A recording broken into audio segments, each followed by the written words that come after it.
My name is Lena Midla of the Midla Method, and I'm wishing you a happy Planksgiving.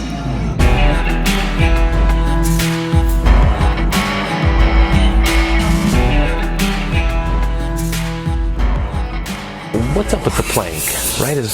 We're celebrating Planksgiving this week, right? Your core is only living its best life when it's doing what it was designed to do.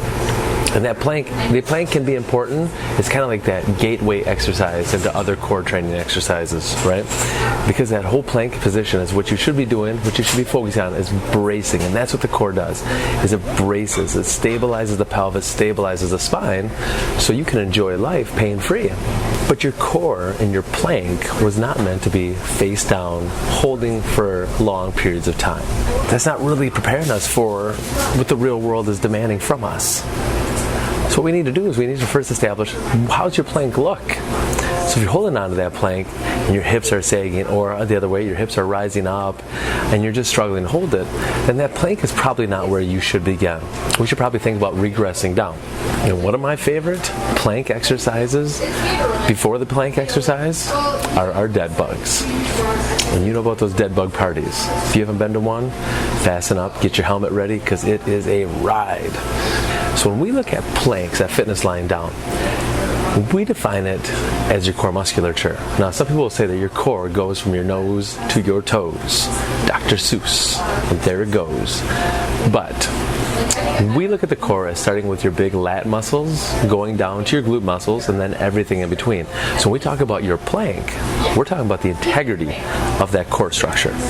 So shoulders to hips, how is that position? And that's what we're talking about. It's like, then that plank now, if you think about a plank this way, that plank has a whole new meaning, and now you have more opportunities to strengthen that plank for those real world activities.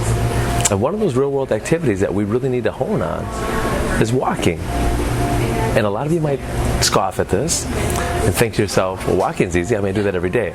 But here's my question. Do you walk pain-free? Do you have a limp? Do you avoid certain ways to walk because it hurts? That's your plank. When you bend over to pick something up, again, hip hinge November, we're calling it bend over November. But when you bend over to pick something up, how's your back there?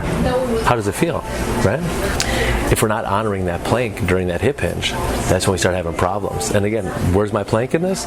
Shoulders to hips. How's that whole core integration going? Does it struggle? Does it feel good? Or do you feel strong? So a lot of these exercises that we do in the gym where we're lying on our backs, bench pressing, we're sitting down in a chair, pulling a weight to us, we're not really challenging our plank. So when we can find ourselves more on our feet doing these different real-world activities, and when I say real-world activities, what I mean is that in the human experience we have 7 primal movement patterns. We hip hinge, we squat, we push, we pull, we rotate, we anti-rotate, we lunge, and we walk. Those are our 7 primal movement patterns, and if we move them in all 3 planes of motion, not 1, not 2, but all 3, that's getting me ready for those real world activities. And I'm fighting everything. And that's what the core is all about. That's what your plank is all about. It's not about so much creating the force, even though that's part of it. It's about resisting force.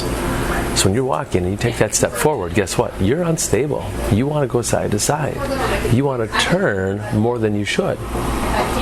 Your plank is solid. It holds you there.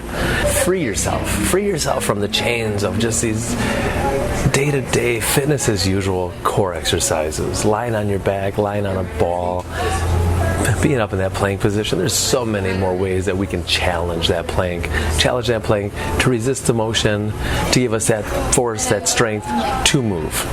Knock, knock. Who's there? You. You who? You are welcome.